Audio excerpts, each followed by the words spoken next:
अस्सलामुअलैकुम dear listeners. आज हम जो नावल स्टार्ट करने जा रहे हैं उसका नाम है वो पाँच by Uroj Fatima. So let's start with episode number 1। किस नंबर 1। हाल। रात का ना जाने को नशा पहर था।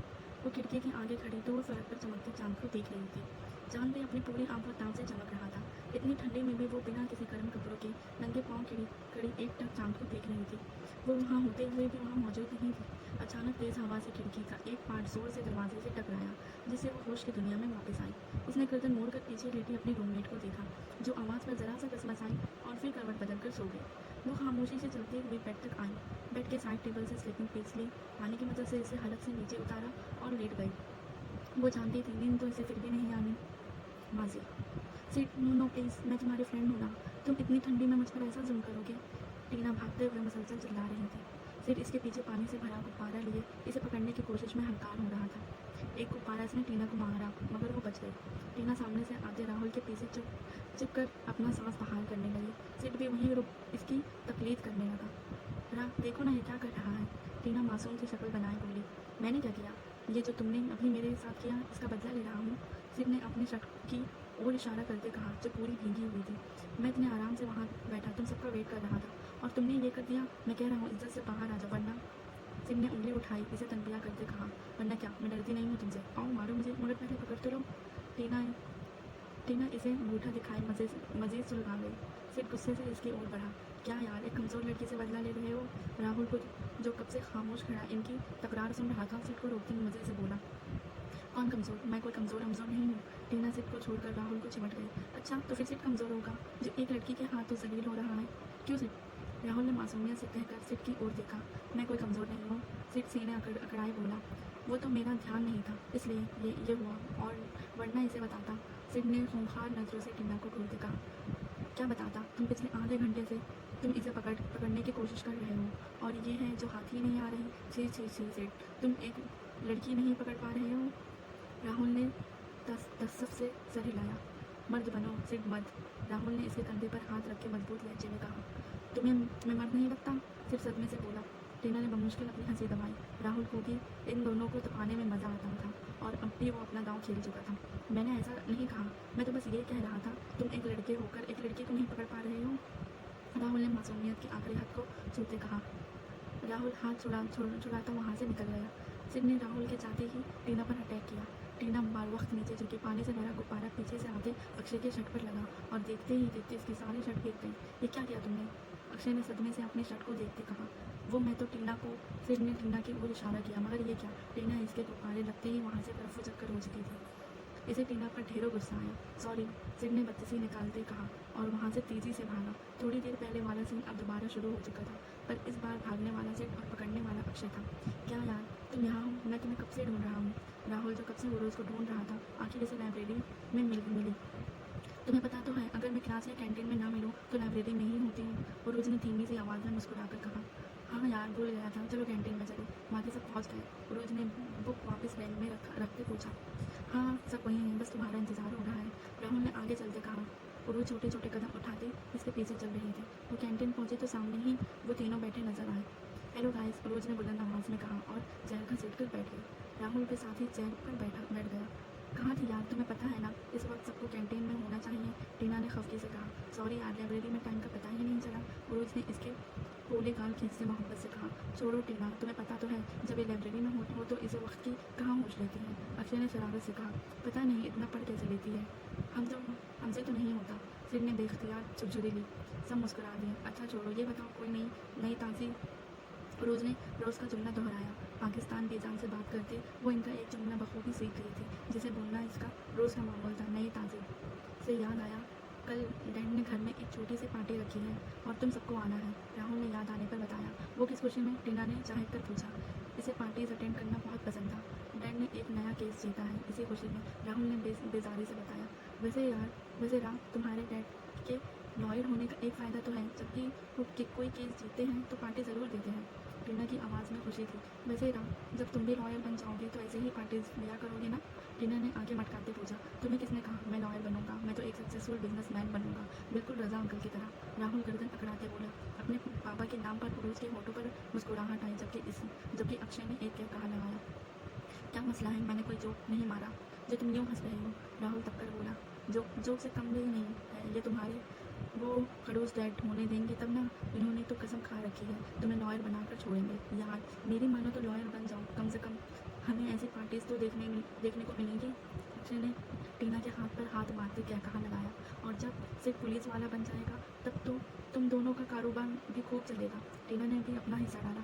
ओ तुम्हें किसने कहा मैं पुलिस में जाऊंगा और ये हमारा कारोबार? मतलब सिड ने कुछ गुस्से और कुछ नासमझी से पूछा।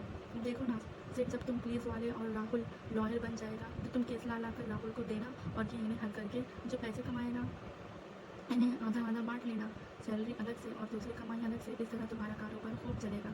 टीना मज़े से कहती अपनी बात की आखिर में दोबारा हंस पड़ी। दोनों को यूँ हंसना और इनका मजाक उड़ाना राहुल और सिड को मज़े तपा गया। ज़्यादा खुश होने की ज़रूरत नहीं है। अगर तुम लोगों के घर वाले तुम दोनों पर प्रेशराइज नहीं है इसका मतलब ये नहीं तुम दूसरों का मजाक उड़ाओ। राहुल खड़े कर बोला, वैसे राम आइडिया अच्छा तो है। कब से खामोश बैठी रोज ने शरारत से कहा, एंडी क्या तुम भी? राहुल ने हैरत से कहा, रिलैक्स रहा, मैं मजाक कर रही थी, तुम तो सीरियस ही हो गए। पुरुष की एकदम संजीदा हुई। वट मैं चला कुछ कर ली नहीं, किसी को कुछ चाहिए तो बता दो। राहुल कुर्सी से उठता बोला। सबने अपना अपना ऑर्डर बताया। राहुल जाने लगा तब सबने इसे रोका। रुको मैं भी चलता हूँ वरना ये लोग मेरा दिमाग खा जाएंगे। सिर्फ एक खूंखार नजरें इन पर डालता राहुल के साथ ही चला गया। पीछे दोनों के ना रुकने वाले कहने शुरू हो गए, जबकि पुरुष सिर्फ मुस्कुरा कर रह गई। रज़ा मीर इंडिया की एक बहुत बड़े बिजनेसमैन थे और एबे यानी उरूज इनकी एक लौती औलाद थी। रज़ा मीर एक हसास तबीयत के मालिक थे। उरूज भी इन्हीं की कॉपी थी। जहाँ रज़ा मीर के आए दिन टीवी पर इंटरव्यू होते रहते वहीं उरूज रज़ा मीर के कोई नाम से भी आशना नहीं था। वो शुरू से ही शानदार जिंदगी गुजारती आई थी। कोई नहीं जानता था रज़ा मीर की बेटी का असली नाम क्या है, वो दिखती कैसी है। रज़ा मीर प्यार से इसे परी कहते थे और वो थी भी परियों जैसी खूबसूरत नरम दिल। इसके पास रब की दी हुई हर चीज़ थी, बस वो एक चीज़ से महरूम थी। रज़ा मीर जब पहली बार इंडिया आए तब इनकी मुलाकात सरला से हुई। मुलाकात मोहम्मद में बदल गई। सरला के पेरेंट्स ने एक शर्त रखी कि अगर रज़ा मीर इंडिया ही सेटल हो जाए तभी वो अपनी बेटी का निकाह इनसे करेंगे। रज़ा मीर ने शर्त सुन हामी भर ली। अफजल मीर जो रज़ा मीर के वालिद थे वो इनसे नाराज़ हो गए। रज़ा मीर इनके सबसे छोटे और लाडले बेटे थे। वो इन्हें खुद से दूर नहीं करना चाहते थे, मगर रज़ा मीर की जिद के आगे हार गए और यूँ इनकी सरला से शादी हो गई। मगर बाद दफ़ा इंसान अपनी मोहब्बत को पाकर भी खो देता है। रज़ा मीर के साथ भी यही हुआ। जिस दिन रोज़ इस दुनिया में आए इसी दिन सरला ने इस दुनिया से मुँह मोड़ लिया। एक क़यामत टूटी थी रज़ा मीर पर। अभी तो इनकी खुशियों की शुरुआत हुई थी और अभी सब खत्म हो गया। पर ज़ख्म चाहे जितना भी गहरा हो क्यों ना हो, एक ना एक दिन भर ही जाता है।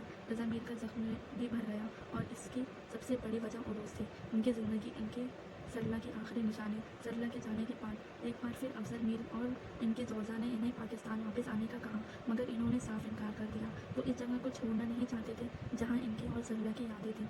अफजल मीर ने बहुत ज़्यादा जोर दिया मगर रज़ा मीर नहीं माने। इन्होंने एक आखिरी कोशिश की रज़ा मीर को दूसरी शादी का कहा।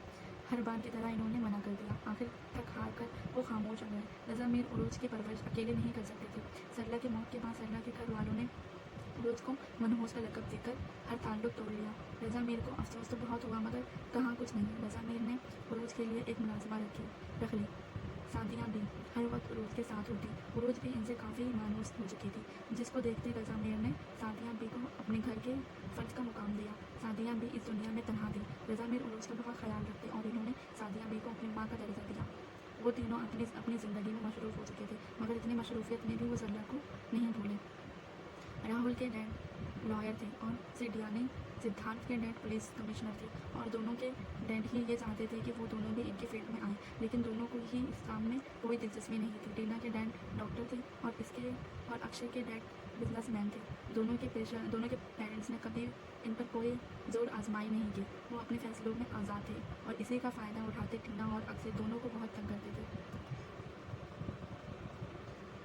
अस्सलाम वालेकुम। पूरे घर में उरूज की आवाज़ गूंजी।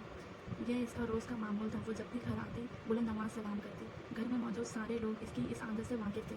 ये तरबियत भी रज़ा मीर और सदिया भी की थी। रज़ा मीर जो फ़ोन पर अपनी वालिदा से बात कर रहे थे, आवाज़ सुन इन्होंने ज़हर लब सलाम का जवाब दे लिया। बेजान आ गई परी, रज़ा मीर ने मुस्कुराकर उरूज को देखते कहा, जो अभी लॉन्च में दाखिल हुई। उरूज ने रज़ा मीर की पेशानी पर बोसा दिया और वहीं सोफे पर बैठ गई। ये लो परी, बेजान से बात करो। रज़ा मीर ने मोबाइल इसे थमाया। अस्सलाम वालेकुम बेजान, कैसे हैं आप? उरूज ने शाइस्तगी से कहा। वालेकुम अस्सलाम बेजान की जान, तुम्हारी आवाज़ सुन के अब बिल्कुल ठीक हूँ। बेजान ने मोहब्बत से कहा। तुम्हारी आवाज़ मतलब? बेजान आपकी तबीयत तो ठीक है ना? उरूज ने फिक्रमंदी से पूछा। हाँ हाँ, मैं बिल्कुल ठीक हूँ, बस तो थोड़ी शुगर हाई हो गई थी, मगर अब बिल्कुल ठीक हूँ। बेजान इसकी फिक्रमंदी पर मुस्कुराई। बेजान कितनी बार कहा है ज़्यादा मीठा मत खाया करे, मगर आप सुनती ही नहीं। उरूज खफा होती बोली। अरे मेरी बच्ची, ये तो अल्लाह के हाथ में है कि कब इंसान बीमार होगा और कब सेहतयाब। हम इंसानों का इस पर कोई जोर नहीं।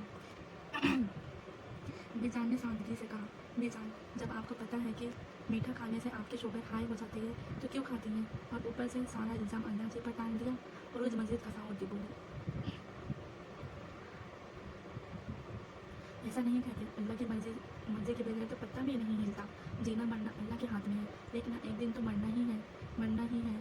मैंने तो बेजान अभी कुछ और भी कहने लगी थी जब उरूज ने इनकी बात काटी। अच्छा बेजान, अब मरने की बातें ना करें, पर ये कितनी बार कहा है, बीच में नहीं टोकते। रज़ा मीर ने प्यार से इसे डांटा। पर बाबा देखे ना, बेजान मरने की बातें कर रही हैं। उरूज ने रूहान से हुई। अच्छा अब नहीं करती, ये बताओ अपनी बेजान से कब मिलने आ रही हो? बेजान ने बात बदली। मैं बहुत याद कर रही हूँ तुम्हें, कितने साल हो गए हैं तुम्हारी शक्ल देखे। जितने जी मिलने आ जाओ, ज़िंदगी का क्या भरोसा। बेजान अफसरदगी से कहती वो दोबारा वही बात ले गई। बेजान फिर बनने की बातें करेंगे तो मैं कभी नहीं आऊँगी आपसे मिलने। उरूज ने धमकी दी। अरे नहीं नहीं, मैं तो बस ऐसे ही कह रही थी। बेजान फ़ौरन बात संभाल लेती बोली। रज़ा से कहा था तुम्हें ले आए। बोला बेजान काम में बिज़ी हूँ। भला माँ से भी ज़्यादा ज़रूरी कोई काम होता है? अब बेजान की बारी थी खफा होने की। बेजान, मैंने ऐसा तो नहीं कहा, मैंने कहा था अभी थोड़ा काम ज़्यादा है, अभी फ़ौरन नहीं आ सकता, अभी थोड़ा वक्त लगेगा। रज़ा मीर ने माँ की नाराज़गी देखते अपनी सफाई दी। माँ से ज़्यादा क्या ज़रूरी काम है? कितने साल हो गए हैं तुम्हारी शक्ल देखे, कहाँ भी था वापस आ जाओ, मगर तुम नहीं माने। आखिरी बार अपने माँ बाप की मैयत पर शक्ल दिखाई थी अपने। बेजान की बात करते करते आवाज़ पर आ गई।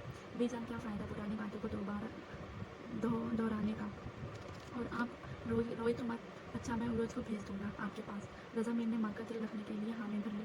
ठीक है, तुम इसे ही भेज दो, इसे देख कर ही अपनी आंखों की प्यास बुझा लूँगी। बेजान ने आगे पूछते कहा। ठीक है बेजान, मैं इसे भेज दूँगा, आपने ज़्यादा टेंशन नहीं लेनी, वरना आपकी तबीयत ख़राब हो जाएगी। अब रखता हूँ, आप अपना ध्यान रखिएगा। अल्लाह हाफिज़, अल्लाह हाफिज़। दूसरी तरफ का जवाब सुनकर रज़ा मीर ने मोबाइल रख दिया। बाबा मैं कैसे जाऊँगी, मेरी तो पेपर्स अगले महीने। रज़ा मीर की मोबाइल रखते ही उर्वश परेशानी से बोली। मुझे पता है परी, पर हर साल पेपर के बाद तुम अपने दोस्तों के साथ कहीं ना कहीं तो घूमने जाती हो ना, तो इस बार पाकिस्तान चले जाना, तुम सब लोग पाकिस्तान भी देख लोगे और बेचार भी खुश हो जाएंगे। रज़ा मीर की बात पर उर्वश खुशी से उछली। ये तो बहुत अच्छा आइडिया है बाबा। उर्वश खुशी से इनके गले लगी, चहक कर बोली। जीती रहो हमेशा, ऐसे ही खुश रहो। रज़ा मीर ने इसकी पेशानी चुमते दुआ दी। बिना ये जाने कि बहुत जल्दी ये खुशियाँ इनकी बेटी की ज़िंदगी से रूठने वाली हैं। हाल इधर आओ। वो जो सर झुकाए अपनी क्लास की ओर जा रही थी, किसी के बुलाने से इस ओर चल दी। मेरी तरफ देखो, एक रौबदार आवाज़ इसके कानों से टकराई। उरूज ने नज़रें उठाकर इसे देखा, जो अपनी पूरी वजाहत लिए सामने खड़ा था। सया आंखें इस पर ही टिकी थी। पीछे ही इसकी गैंग भी मौजूद थी। नाम क्या है तुम्हारा? अपनी गहराई से आंखें इसी पर टिकाए पूछा उरूज। वो धीरे से कहकर दोबारा नजरें झुका गई। क्या कहा? इसने थोड़ा सा आगे झुकते कान पर हाथ रख के पूछा, जैसे इसे सुनाई ना दिया हो। जी उरूज। वो नजरें झुकाए ही इस बार थोड़ा सा जोर से बोली। हा एकदम वहाँ खड़े सभी का कहकहा बुलंद हुआ। उरूज ने ना समझे से नजरें उठाकर इन्हें देखा। वो सब ऐसे हंस रहे थे जैसे इन्हें कोई लतीफ़ा सुना दिया हो। ये कैसा नाम है? पीछे खड़े एक लड़की ने कहा। तुम लोगों ने कभी सुना ये नाम? जैन ने हंसते हुए इसका मजाक उड़ाया। उरूज जो पहले ना समझी से इनके चेहरे को देख रही थी, ये जानकर कि वो सब इसके नाम का मजाक बना रहे हैं, गुस्से से इन्हें घूरने लगी। लगता है मार्केट में कोई नया नाम आया है, जैन ने अपनी गैंग से कहा, जिस पर सबके कहकहे दोबारा शुरू हो गए। उरूज जब से खुद पर कंट्रोल किए खड़ी थी। ऐसे क्या देख रही हो? गुस्सा आ रहा है? मारोगे मुझे? लो मारो। जैन ने अपना चेहरा इसके आगे किया, इसका मजाक उड़ाया। उरूज मुसलसल इसे घूर रही थी। ओह मैं तो डर गया। जैन मसनूई हाथ उठाते डरने की एक्टिंग करने लगा। एक बार फिर इसके गैंग के कहते हैं बुलंद हुए। पहले कभी इस कॉलेज में नजर नहीं आई जैन, जो कुछ 8-6 महीने के सस्पेंस के बाद कॉलेज आया था, संजीदगी से पूछने लगा। पहले तो मैंने अभी आपको कभी इस कॉलेज में नहीं देखा। उरूज ने आके तिरछी किए लोटुक कहा। बहुत ज़ुबान चलती है तुम्हारी, लगता है अभी मुझे जानते नहीं हो, वो लफ्ज़ों पर जोर देता बोला। मुझे आपको जानने का कोई शौक भी नहीं, मैं यहाँ पढ़ने आती हूँ, आप जैसे लोगों को जानने नहीं। उरोज ने भी इसी के लहजे में जवाब दिया। एक लम्हे को इसने इसकी हिम्मत को काट दी, जो इसके सामने जैन अब्बासी के सामने इसे दो टुक जवाब दे रही थी। तुम जैसे लोगों से मतलब मैं जैन अब्बासी, तुम्हारी हिम्मत कैसे हुई मुझसे इस तरह बात करने की? आंखों में सुर्खी लिए वो चिल्लाया था, बिल्कुल इसी तरह जिस तरह अभी आप अपने दोस्तों के साथ मिलकर मेरे नाम का मजाक बनाया है। वो भी गुस्से से बोली, मुझसे बदतमीजी का अंजाम तो तुम्हें भुगतना होगा। शहादत की उंगली उठाए वो दुरुस्तगी से बोला था, कौन क्या भुगतेगा ये वक्त बताएगा। अब मैं जाऊँ? अपनी बात के आखिरी में उरोज इजाज़त तलब नज़र से इसे देखने लगी। निकलो यहाँ से, लेकिन याद रखना। वो मज़ीद कुछ कहने लगा, लेकिन उरोज इसकी इजाज़त मिलते ही अपने कदम आगे बढ़ा चुकी थी। देख लूँगा तुम्हें, इसकी पुष्प को देखते वो बड़बड़ा रहा था। जैन ने मुड़कर अपनी बहन को देखा, जो अपनी हंसे छुपाने की नाकाम कोशिश कर रहे थे। उरोज, जिसका इरादा क्लास में जाने का बिल्कुल नहीं था, कॉलेज के बैक साइड पर आकर बेंच पर बैठ गई। मुझे इससे यूँ बात नहीं करनी चाहिए थी। अपना सर हाथों में गिराए अब वो अफसोस कर रही थी, पर इसने मेरे नाम का मजाक बनाया। कितना प्यार से बाबा ने मेरा ये नाम रखा था। दूसरी सोच के आते ही इसकी आंखें नम हुई। बाबा, आपने मेरा नाम उरोज क्यों रखा? सब मेरे नाम का मजाक बनाते हैं, 7 साल उरोज ने खौफकी से कहा। रज़ा मीर ने मोहब्बत से इसे देखा, जो मुँह फुलाए इन्हें ये देख रही थी। रज़ा मीर बेख्तियार मुस्कुराए। उरोज का मतलब है बुलंदी, तरक्की, कामयाबी, और मैं अपनी बेटी को इसके नाम की तरह देखना चाहता हूँ। रज़ा मीर ने इसे पास बैठाए कहा। मतलब बाबा? वो नासमझी से बोली, मतलब मेरी जान, जब तुम बड़ी होकर डॉक्टर बनोगी, अपने माँ का ख्वाब पूरा करोगी, तब अपने नाम की तरह ही तरक्की हासिल करोगी, कामयाब होकर बुलंदी पर जाऊंगी और एक बहुत कामयाब डॉक्टर बनूंगी। रज़ा मीर ने रशान से कहा। ओह अच्छा। उरोज ने समझते समझते जोर से सर हिलाया। रज़ा मीर को इस पर ढेरों प्यार आया। अब जब कभी भी कोई तुम्हारे नाम का मजाक उड़ाए तो इसे नज़रअंदाज करना। हमें हर किसी की बात को दिल पर नहीं लेना चाहिए। जो भी कुछ भी कहे इसे नज़रअंदाज करो, हम लोगों का मुंह नहीं बंद कर सकते। रज़ा मीर ने मोहब्बत से इसे समझाया। इस दिन से उरोज ने ये बात अपने दिमाग में बैठाई, कोई भी कुछ भी कहता वो नज़रअंदाज करती, मगर आज वो ऐसा ना कर पाई। आज वो अपनी ज़ुबान ना रोक पाई। शायद अब वो अपने बाबा की परी दोस्तों की आंखें नहीं थी, अब वो सिर्फ उरोज थी। एक आंसू खामोशी से इसकी आँख से निकलकर इसके गाल पर बह गया। माजी। अगले दिन सब राहुल के घर पर मौजूद थे। उरोज ने ब्लैक कलर का घुटनों तक आधा फ्रॉक पहना था, बालों को सलीके से एक तरफ डाले वो वहाँ मौजूद सबसे खूबसूरत और अलग लग रही थी। वहाँ मौजूद ज़्यादातर लड़कियों ने वेस्टर्न ड्रेस पहनी थी, जो खुद टीना ने भी वन पीस पहने अपने घुंघरेले बालों को खुला छोड़े उरोज से बातों में मशरूफ थी। एक तरफ खास शराब का इंतजाम किया गया था। उरोज ने इस तरफ देखना भी गवारा नहीं किया। वो ऐसी पार्टीज में नहीं आती थी। आज भी वो राहुल का दिल रखने के लिए आई थी। राहुल के डैड मिस्टर अग्रवाल अपने दोस्तों से मिलने में मशरूफ थे, इसलिए उरोज और टीना हाथों में फूलों का बुके लिए इनके फ्री होने का इंतजार कर रही थी। जब सिड दोनों की तरफ आया, अबे यू लुकिंग ब्यूटीफुल, सिड टीना को नज़रअंदाज करता उरोज की तारीफ करने लगा। Thank you. उरोज अपनी तारीफ पर खुलकर मुस्कुराई। और मैं कैसी लग रही हूँ? अपने घुंघरीले बालों को झटके से पीछे करती टीना ने एक अदा से पूछा। सिड ने उरोज से नज़र हटाकर ऊपर नीचे से इसे देखा। टीना ने जो वन पीस पहना था, इसमें इसका सारा जिस्म ढका था, सिवाय एक टांग के, जो घुटनों से ऊपर तक बढ़ाना थी।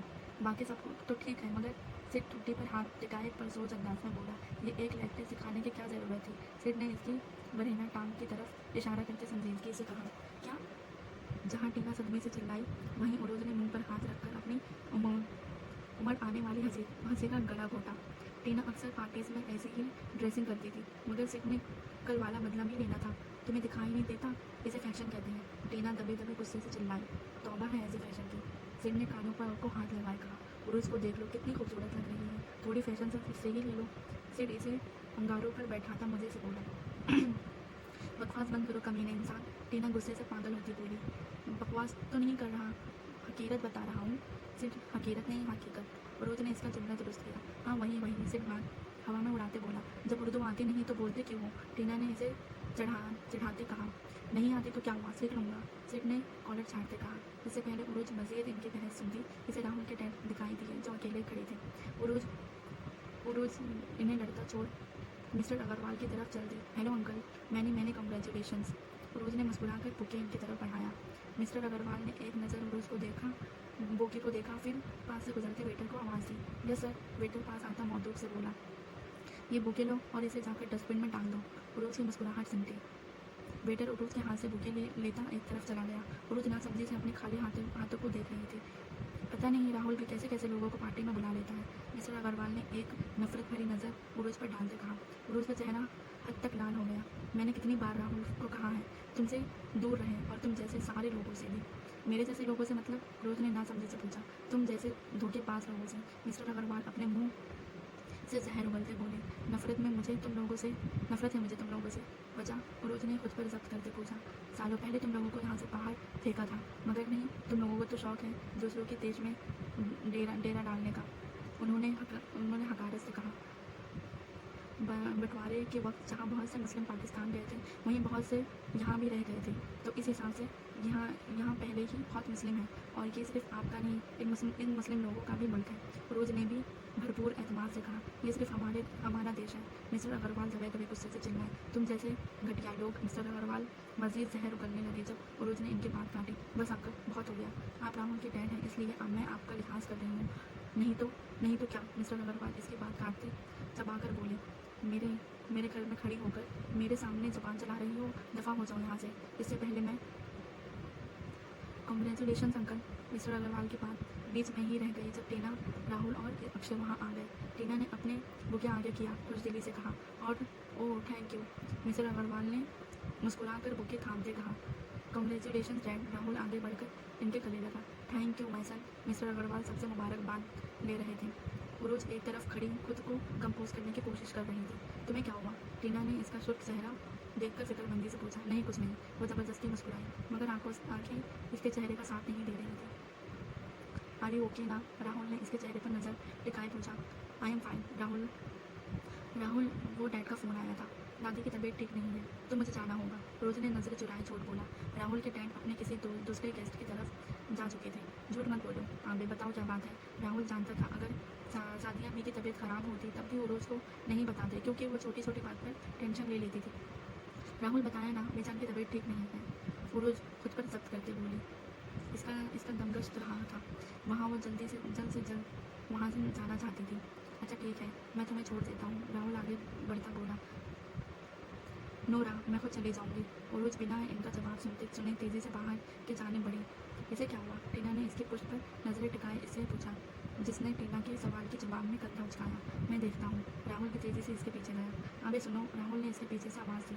फिरोज जो अपनी गाड़ी का दरवाज़ा खोल रही थी, राहुल की पुकार पर वहीं रुक गई। तुम्हें डैड ने कुछ कहा है क्या? राहुल ने जांचती नज़रों से इसे देखा।